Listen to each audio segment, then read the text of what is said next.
नमस्कार दोस्तों, आज के हमारे इस वीडियो में हम आपके लिए मार्गशीर्ष मास की महालक्ष्मी व्रत की कहानी लेकर आए हैं। एक समय सौराष्ट्र में भद्रश्रवा नाम का राजा राज्य करता था। वो बहुत प्रतापी था। उसकी रानी सूरज चंद्रिका थी। वो बहुत सुंदर, सुलक्षणा और पतिव्रता नारी थी। रानी और राजा को 7 पुत्रों के बाद एक कन्या का वरदान प्राप्त था। उन्होंने अपनी कन्या का नाम शामबाला रखा था। एक बार महालक्ष्मी जी के मन में आया कि वह जाकर भद्रश्रवा राजा के महल में रहें, जिससे राजा को और भी धन दौलत की प्राप्ति होगी और वह अपनी प्रजा को और भी अधिक सुख दे पाएगा। ऐसा सोचकर महालक्ष्मी जी ने एक बूढ़ी औरत का रूप धारण किया और हाथ में लाठी लिए राजा के महल में पहुंच गई।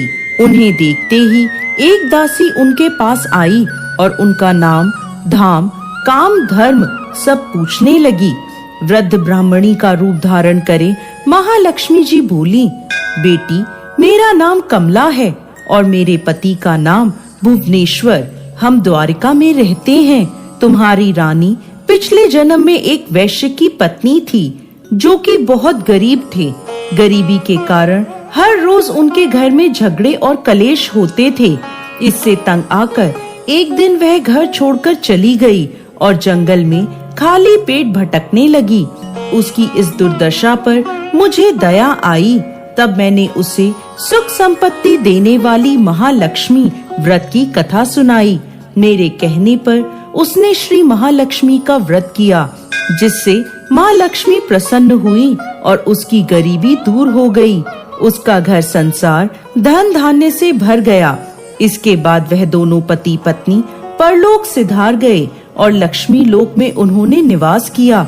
जितने सालों तक उन्होंने यह महालक्ष्मी व्रत किया, उतने हजारों सालों तक उन्होंने सुख भोगा। अब उसका जन्म राजघराने में हुआ है, परंतु वह श्री महालक्ष्मी का व्रत करना भूल गई है। मैं यहाँ उसे व्रत याद दिलाने आई हूँ। यह सब बातें सुनकर दासी ने उस वृद्ध महिला को प्रणाम किया। फिर श्री महालक्ष्मी व्रत की पूजन विधि पूछी। तब उस वृद्धा के रूप में आई महालक्ष्मी ने दासी को महालक्ष्मी व्रत की पूजा की संपूर्ण विधि बता दी। फिर दासी ने उस वृद्ध ब्राह्मणी को प्रणाम किया और महल के अंदर रानी को बताने चली गई। उधर रानी को अपने ऐश्वर्य पर बहुत घमंड था। दासी द्वारा बताई गई वृद्ध महिला की बातें सुन रानी आग बबूला हो गई और द्वार पर खड़ी महालक्ष्मी पर बरस पड़ी। वो नहीं जानती थी कि साक्षात महालक्ष्मी बूढ़ी महिला का रूप धारण कर उसके द्वार पर आई हैं। रानी का बुरा व्यवहार और अपना अनादर देखकर माता लक्ष्मी ने वहाँ रुकना ठीक नहीं समझा। वो वहाँ से तुरंत चल पड़ी।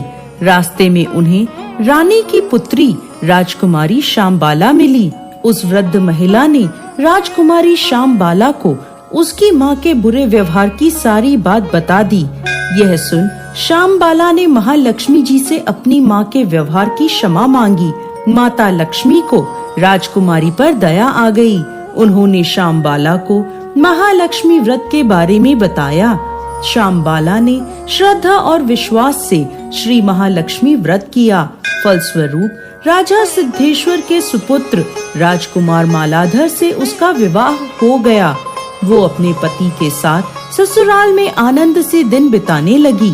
उधर दूसरी ओर महालक्ष्मी जी का रानी पर प्रकोप हुआ, जिसके कारण राजा भद्रश्रवा का संपूर्ण राज्य नष्ट हो गया। खाने तक के लाले पड़ गए।